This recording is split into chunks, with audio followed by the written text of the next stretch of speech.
Hello everyone, welcome back to my channel the fellowship of the pen. So आज हमारा जो topic रहेगा वो रहेगा the last ride together by Robert Browning. ठीक है, तो ये जो पोएम है ये आरपीएससी सेकंड ग्रेड एग्जाम्स और वेरियस कॉम्पिटिटिव एग्जाम्स में ये पोएम आती है। So let's start with the questions. हम इसके क्वेश्चंस करेंगे।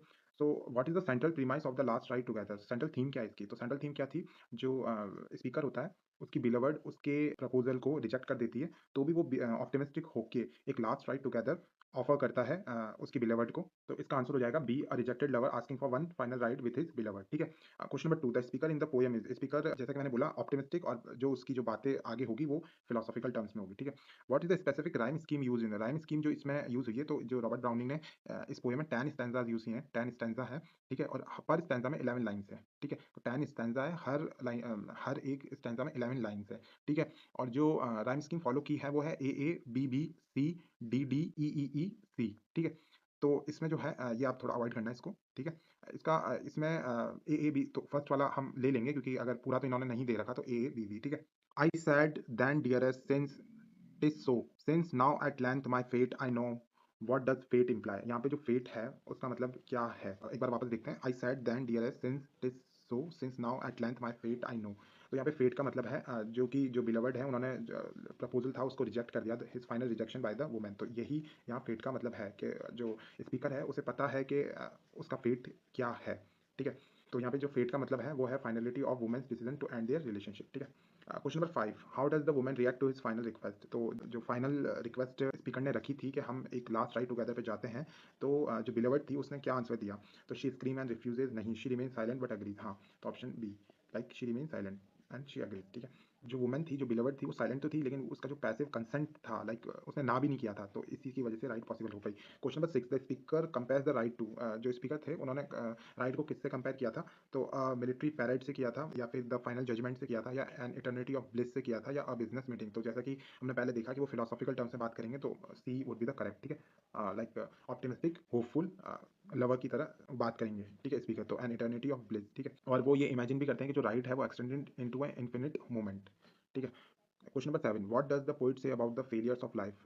जो लाइफ के फेलियर्स है उसके बारे में जो पोइट है उन्होंने क्या बोला? They are shameful, they are better than the successes of others. Like वो बोलते हैं, लाइक बीइंग अ फिलोसॉफिकल, वो बोलते हैं कि जो उनके जो फेलियर्स भी है, लाइफ के जो फेलियर्स है वो उन लोगों से बेटर है, बहुत लोगों की जो सक्सेस है उनसे बेटर है। ठीक है, तो ऑप्शन नंबर बी हो जाएगा। वो आर्ग्यू करते हैं कि हर लोग फेल होते हैं कहीं ना कहीं, एंड जो उनका खुद का जो फेलियर है वो वर्ल्ड के सक्सेस से बुरा नहीं है। ठीक है। Question number 8, my riding is not thrown away, what does he mean? इस जो इन्होंने पोएम में जो ये वर्ड्स लिखा था, तो इसका मतलब क्या है? My riding is not thrown away, तो he is gaining physical exercise, he is satisfied because she is riding with him now. तो ऑप्शन नंबर बी हो जाएगा, क्योंकि जो स्पीकर है वो सेटिस्फाइड है कि वो उनको एक लास्ट राइड अपने बिलवर्ड के साथ मिली। तो my riding is not thrown away, like सब कुछ मेरा वेस्ट नहीं गया। ठीक है, तो क्योंकि जो इवन आफ्टर रिजेक्शन, तो ये राइड भी एक तरीके की विक्ट्री है स्पीकर के लिए। ठीक है, he has achieved his desire for his moment. ठीक है। Question number 9, what does he से अबाउट द वर्ल्ड्स मैन? तो ये वर्ल्ड्स मैन के बारे में जो स्पीकर है वो क्या कहते हैं? They are all heroes, they strive and fail just like him, see they are indifferent. तो जैसे कि मैंने बोला था कि उन्होंने अपने फेलियर्स को कंपेयर किया था लोगों की सक्सेस से, तो उन्होंने बोला था कि मैं भी, like all people in this world failed at some point of time, तो they strive and fail just like him. ठीक है, तो उन्होंने रिफ्लेक्ट भी किया, जो स्पीकर है उन्होंने सोल्जर्स पे रिफ्लेक्ट किया, पोइट्स पे रिफ्लेक्ट किया, स्टेट्समैन पे रिफ्लेक्ट किया, वो भी फेल हुए हैं at the point of time. ठीक है, उनकी भी जो लिमिट है वो रीच हुई है। Question number 10, the stanza regarding the statesman suggest power in eternal B even great leaders reach a limit to their success. हाँ, ऑप्शन नंबर बी, कि जो ग्रेट लीडर्स भी होते हैं ना वो कहीं ना कहीं वो भी अपनी लिमिट्स को रीच करके और या फिर कभी ना कभी हार जाते हैं। ठीक है, तो इससे ये वो प्रूव करना चाह रहे हैं कि जो लव होता है, लव का भी एक ज़ैनिथ होता है, उसके बाद में एक लिमिट होती है, उसके बाद में लव भी वापस नीचे जाता है। तो वो ये कह रहे हैं कि जो Browning shows that ambition like love hits a plateau. ठीक है। Question number 11, the poet's words the street art, what is common to both? जो पोइट ने जो वर्ड्स यूज करी है, द स्ट्रीट्समैन आर्ट, इसका लाइक इसमें क्या कॉमन है? ठीक है, तो A, they both seek immortality fame, B, they both fail to reach the air ideal goal. तो सेम थीम पे ही बात चल रही है कि जो स्टेट्समैन है वो भी फेल होते हैं, वहीं जैसे जो ये स्पीकर है ये भी फेल हुए हैं।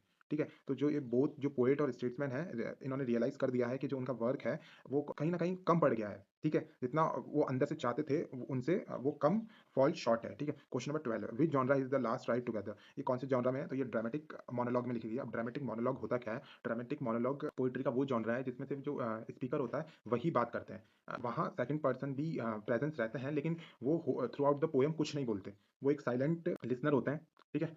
तो it is a classic Browning dramatic monologue, one speaker, a silent listener, and revelation of character. ठीक है? Question number 13 how does the speaker feel about his beloved in the end? तो last में speaker अपने beloved के बारे में कैसी feelings रखता है?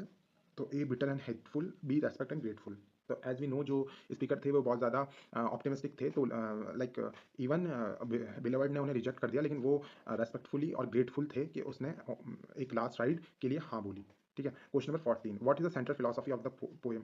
तो सेंट्रल फिलॉसफी क्या थी? कार्pe diem का मतलब होता है सीज द डे। तो ये लाइक सीज द डे ये एक फिलॉसफिकल टर्म है जिसका मतलब होता है focus on the present. Like हमारे हाथ में ना पास्ट है, हम पास्ट के बारे में ऐसे ही सोच रहे हैं ना, हमारे हाथ में फ्यूचर है। तो हम लाइक पास्ट में रिजेक्शन मिल गया, फ्यूचर में पता नहीं क्या होगा। उससे अच्छा होगा कि हम इस डे पे फोकस करें, जैसे कि जो स्पीकर थे उन्होंने उस डे पे फोकस किया और रेस्पेक्टफुल और ग्रेटफुल फील किया अपने बिलवर्ड के प्रति। ठीक है? तो इसमें क्या होता है the focus in the significance of the present moment. तो ये carpe diem seize of the day है। Question number 15 what does the speaker mean by the instant made eternity? तो ये इससे क्या मतलब था स्पीकर का? द इंस्टेंट मेड इटर्निटी का। तो the ride should take forever, B the quality of the experience make it feel timeless. तो ये ऑप्शन नंबर बी हो जाएगा। जो स्पीकर का मतलब ये था कि ये जो इंस्टेंट है, जो ये प्रेजेंट एक्सपीरियंस है ना, ये बहुत टाइमलेस है, ये ट्रांसेंड कर रहा है टाइम को, ये इटर्निटी तक पोएट के साथ में रहेगा और इसका जो इसकी जो ब्यूटीनेस है वो बढ़ती जाएगी और हमेशा पोएट को जॉय देती रहेगी। ठीक है? तो ये जो मोमेंट था इतना ब्लिसफुल था और ये जो उनके बीच में जो लव था वो profound love transform time into timeless state. ठीक है ना? टाइम वहाँ लाइक बंद हो गया था, लाइक टाइमलेस स्टेट में जा चुका था। Question number 16 why does he compare the ride to the judgement's day? तो उसने अपनी राइट को जजमेंट डे से क्यों कंपेयर किया? ठीक है? Because he is afraid, B because he is willing to accept any outcome for this ride. Like option में बी हो जाएगा। जो पोएट है वो ये कहना चाह रहे हैं कि जो स्पीकर है वो इन इस वर्ड से लाइक जजमेंट डे से ये कहना चाह रहे हैं कि वो even like he don't care और he is willing to accept any outcome.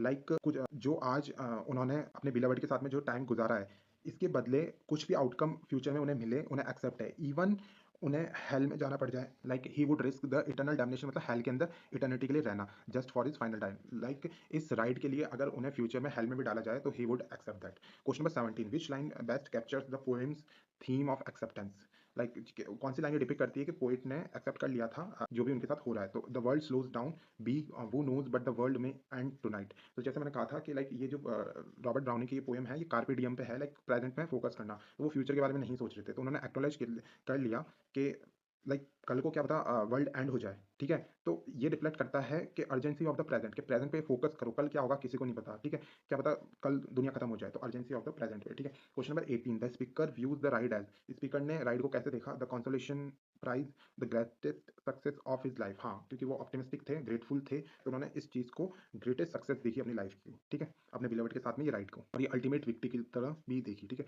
Question number 19 Browning's attitude toward action in the poem is? ठीक है? तो action is inferior to thought, B action is the highest form of human striving. तो जो ये कार्बे डियम जो poets होते हैं ये यही बिलीव करते हैं कि प्रेजेंट में रहो और अपना एक्शंस 100% दो, क्योंकि actions are bigger than human striving. जो होगा वो हमारे हाथ में नहीं है लेकिन हमारे एक्शंस हमारे हाथ में है। तो वो जो पोइट है वो बिलीव करते हैं कि जो एक्ट करता है अगर तो भी वो फेल हो जाए तो वो उनसे ज्यादा जीते हैं जिन्होंने कभी एक्शन लिया ही नहीं। लाइक सिंपल वर्ड्स में वो ये कहना चाह रहे हैं कि जो एक्शन के लिए जो एक्ट करते हैं अगर वो फेल भी हो जाए तो उन्होंने अपनी लाइफ ज़्यादा जी है जिन्होंने एक्ट कभी किया ही नहीं। ठीक है? Question number 20 what is the significance of the heaven comparison? Heaven से कंपेयर क्यों किया था? A heaven is not as good as the ride. तो उन्होंने हेवन से कंपेयर करके ये कहा कि जो इनकी राइड है ना, तो इसके सामने तो हेवन भी कुछ नहीं है। लाइक जोकिंगली वे में उन्होंने सजेस्ट किया कि वो प्रीफर करेंगे इस राइड को चूज करेंगे ओवर हेवन की राइड को। ठीक है? Question number 21 how is the beloved portrait? Beloved को कैसे पोर्ट्रे किया गया है इसमें? तो as a cruel women, as a silent enigmatic figure वो कंसेंट्स। हाँ, तो एज अ साइलेंट लिसनर की तरह ट्रीट किया गया है। ठीक है? Question number 20 what does the soul of the ride refer to? The soul of the ride किसके लिए रेफर किया गया है? A the speed of the horses, B the emotional union between the two. तो the soul of the ride refer किया गया है the emotional union को, ठीक ठीक है। तो ये एक इससे डिपिक्ट किया है कि इनर कनेक्शन सिर्फ वो फिजिकल कनेक्शन ही था उनके बीच में, लाइक उनके बीच में जो इनर इनर कनेक्शन था, उनकी जो सोल्स भी राइड कर रही थी उसके साथ में, फिजिकल बॉडी के साथ में उनकी जो सोल्स भी थी वो भी एक साथ राइड कर रही थी, ठीक है। यूनिफिकेशन था emotional. Question number 23, the poem is address to, ये पोएम किसको एड्रेस की गई है? तो अ साइलेंट वुमन, जो कि बिलवर्ड थी पोएट की। तो ये एक डायरेक्ट एड्रेस है टू हिज बिलवर्ड, दो शी डज नॉट स्पीक। पूरी पोयम में जो ये साइलेंट वुमन है जो कि बिलवर्ड है पोएट की, तो ये पूरे पोएम में शांत रहती है या फिर कुछ भी नहीं बोलती। Question number 24, Browning's view of art versus life in this poem suggest A art is better than life, B life lived is better than art created. तो जैसे कार्pe diem जो ये पोइट्स होते हैं ये बिलीव करते हैं कि जो लाइफ जीना है ना वो आर्ट से बिगर है, actions are bigger than thoughts, ठीक है। तो इनका मानना होता है कि जो लाइफ है वो आर्ट से बड़ी है, लाइफ लिव्ड, ठीक है। तो ये कहते हैं एक्ट ऑफ लिविंग होती है ना, या लविंग, एक्ट ऑफ लिविंग या लविंग वो सुपीरियर है than art that tries to represent it, ठीक है। Question number 25, the last ride together reflects Browning characteristics. तो ये ब्राउनिंग का ऑप्टिमिज्म दिखाता है जो कि हम शुरुआत से देख रहे हैं, ठीक है। तो ठीक है, तो हमने आज 25 क्वेश्चंस किए हैं इस पोएम पे the last ride together. And अगर आपको ये वीडियो अच्छी लगी है तो please like the video and please subscribe the channel. And आप कमेंट में बता सकते हैं कि अगली वीडियो मैं किस टॉपिक पे बनाऊं। And hope you do good in your future exam. And see you in the next class, bye.